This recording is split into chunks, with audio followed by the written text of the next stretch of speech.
Well, I survived Vegas, but I did bet on the Avs, so I guess you can blame me for this one. Avs lose to the Vegas Golden Knights 4-1.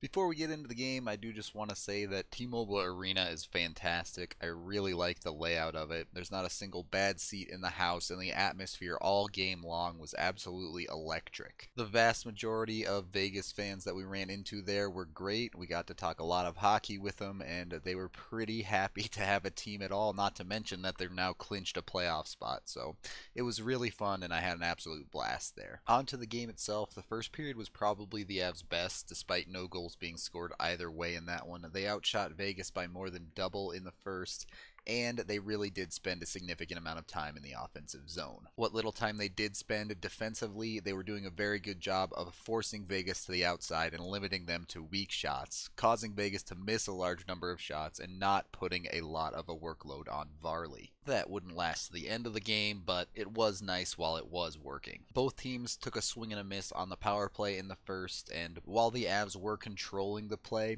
you can see that sloppiness over the last few games that had started to creep in still exist in their play. Their passing at times was a bit shaky, and it would go downhill quickly as we moved past the first. Ultimately, despite the quality play for the most part from the Avs, when you have nothing to show for it from a period, you sometimes get a little worried that you're going to run out of steam and the other team's going to take over. I wouldn't say that happened in the second period, but once we get to the third, that's definitely a factor. The second period was maybe the funnest period of the game. It felt a lot like the first game we played in Colorado against Vegas, kind of that playoff atmosphere, both teams back and forth up and down the ice very quickly, a lot of chances going both ways. The Avs got out to the much better start in the period, pouring a number of shots on goal in the first 4 minutes, but then they would take a too many men on the ice penalty, and Vegas would not take long to make them pay for it. Vegas wins the faceoff to start the power play. From there, a shot from the point just gets put on net. Varley makes the initial save, but he does give up a pretty juicy rebound over to the near circle. Carlson's waiting there, and this is where Vegas gets pretty lucky. He fans on the shot. It bounces directly over to Tuck in front, bounces off of him, and falls directly down right to his stick, where all he has to do is slap it in as Johnson is engaging him. And that's why you don't bet against the house, I guess. That was an awfully lucky one. You can't really blame the Avs for giving that one up. At worst, I guess you take a look at the too many men in the ice penalty and say that they really need to clean that up. The good news is this didn't get the Avs down. They stayed even keel and kept pushing after that goal. In fact, they started limiting Vegas probably the most they did the entire game in the stretch after that goal, and were dominating the possession in the offensive zone. For most of the second period, the Avs ran into Marc-Andre Fleury. He played great all game long for Vegas in net, just like he did in the game in Colorado. He's just tough to beat, veteran, experienced, and one of the best goaltenders in the league. He really could carry Vegas a long way this year. But by keeping up the pressure, the Avs did eventually draw a penalty out of Vegas. While they don't score on it, that swings momentum even further in their favor, and then a couple minutes after the halfway mark, they finally managed to break through and beat Fleury. The play starts with the same player that finishes it. Johnson makes a good defensive play to take the puck away and get it up to Nieto on the far boards. From there, Nieto just touches it back to him so he can break it out to Como into the neutral zone. From here, great play by Como to just drive to the net, get around the defender, and put a shot on goal. Fleury does make the initial save, but Johnson, as the defender and third man in, no one covers him. He comes in and is able to clean up the rebound with ease. So, here's the thing. This was challenged for goalie interference. When you look at it, there definitely was contact between Como and Fleury. The ultimate result is they called it a good goal, and honestly, it really was a 50-50 for me. The contact between Como and Fleury was definitely in the crease. Como did look like he tried his best to get out of the way, but he still did hit Fleury. From there, it did seem to knock Fleury off balance a little bit, but what it didn't do was stop him from making a save with his glove at all. Would Fleury have been better positioned to make this save if Como didn't run into him? Probably. Would he have made the save? I don't know.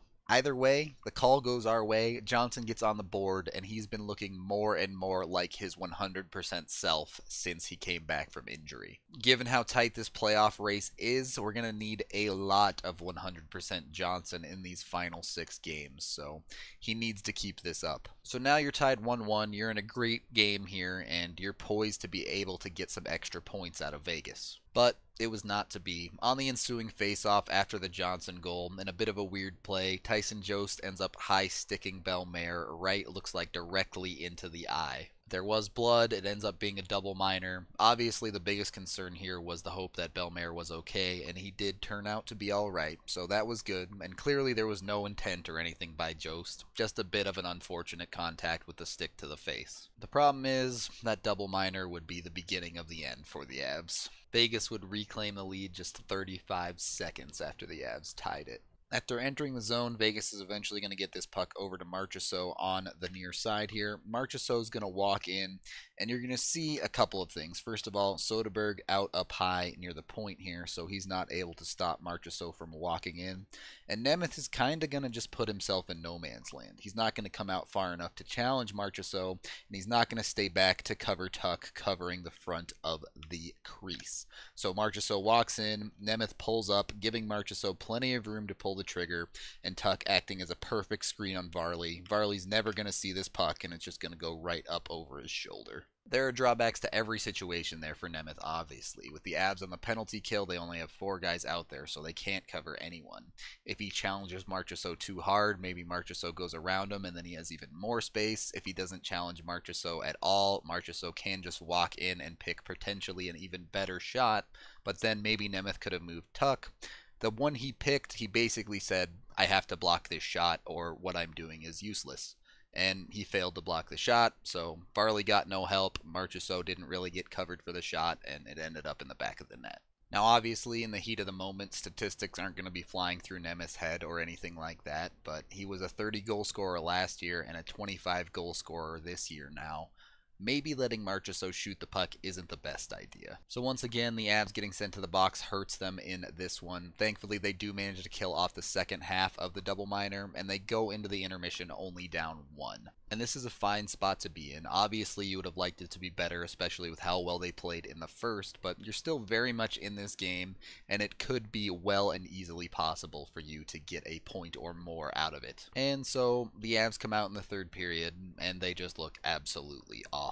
Outside of Varley, pretty much every Avs player just laid an absolute egg in this period. Right from the opening face-off of the period, Varley was playing out of his mind to try to keep the Avs in it, but the Avs couldn't even string together a single pass. It was just ugly. With the Avs floundering, it didn't take long for Vegas to jump right on top of them, and just a minute and a half in, they would stretch the lead to 2. Vegas catches the Avs deep on a turnover, creating a 3-on-2 for Vegas. You have Girard guarding the far side and Barry guarding the near side. Problem is, the Avs are so deep that they're extremely slow on the back check, allowing Theodore to be the 4th man in, creating a 4-on-2 situation. Howell is going to find him streaking into the zone. Barry has to respect the 2 men in front of Theodore, so he gets pushed back, giving Theodore a ton of space in the slot to just beat Varley clean. And that set the tone for the entire period, basically. Credit to Varley, he continued to play extremely well through the third, trying to give the Avs a chance to stay in this one, but the forwards and the defense, too, really just were doing absolutely nothing in the third. The Avs breakouts were a complete mess. You had Vegas pressuring them constantly, and the Avs just seemed to crumble underneath it. Everything had to happen a half-second faster because of the Vegas forecheck, and whenever a pass was made, the receiver was almost never ready for it.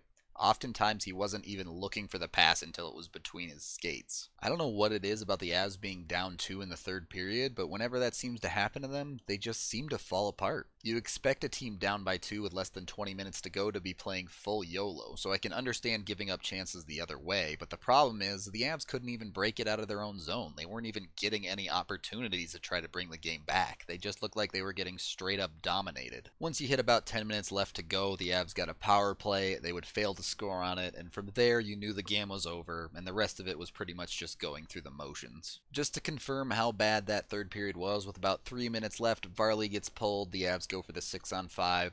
They spend the majority of the time 6-on-5 defending in their own zone, trying to keep Vegas from putting it in the empty net. which of course they eventually managed to do to make it the 4-1 final. So whatever that third period was, it was an absolute mess. You need to fix that. I don't know what happened there, but make sure that doesn't happen again. But realistically, this is what we expected. We got 2 out of 4 points out of Vegas. Vegas beat us at home, and really the first 2 periods were solid. We stayed right with them. We probably deserved a little bit better in that first period, but Fleury was just playing too well. With EJ looking better and better on the back end, our defensive core has probably been about as good as it's ever been in the past 4 or 5 years, so that's a big boon for us. We are seeing teams really start to focus in on defending McKinnon a bit more, and McKinnon did play well tonight. He had a number of opportunities where he drove into the zone. He just didn't have any help with him on his wings, so it ended up not working out. And I've already credited Fleury a number of times here, but you also do have to knock the Avs' depth a little bit. They need to figure out a way to get pucks past goalies again. Everyone's starting to play like it's playoff hockey now, and we're already starting to see teams shut down that top line of McKinnon, Landeskog, and Rantanen, so we need multiple threats out there. As far as the playoff picture, the Avs now sit 1 point out of a playoff spot, but there's still a lot of good signs here for the Avalanche. Number 1, you have 3 teams just 1 point ahead of the Avs: the Kings, Anaheim, and St. Louis. Now, the Kings and Anaheim are battling for the 3rd spot in the Pacific, so one of them isn't relevant, but one of them will end up in one of the wild card spots potentially, so that one is relevant to us. And we have a game in hand on both of them, so it's fully possible for us to jump right over them and take a wildcard spot away with relative ease. Beyond that, we have games left still against Anaheim, LA, and St. Louis, so it's just going to come down to whether the Avs can do it themselves or not. And this team at its best is absolutely capable of beating all 3 of those teams. There's no doubt about that. It's just a matter of them getting out on the ice and doing it. I still think 500 hockey from here on out will probably get them in, especially if 2 of the 3 wins they need to go 500 come against teams like Anaheim and St. Louis. The fact that playoffs is still a real possibility, in fact they have an over 50% chance to make it by most odds estimators, is an absolute win for the Avalanche this year. Even if they do end up missing the playoffs, this year has been a totally massive leap forward for the team, and you shouldn't be anything but happy no matter what. Those nervous butterflies feel a whole lot better than knowing a game was already over and that it didn't even matter in the first place. I'll take it. That is the end of this game video review. Thank you for watching, and a massive shout out to the Colorado Avalanche subreddit. It was thanks to them that I was able to raise enough money to go to Vegas, see this game, and have an absolute blast out there. I've been a part of that community for a long time, and they're a great bunch of people. I don't know where I would be without them. I'm Rudo3, and the house always wins.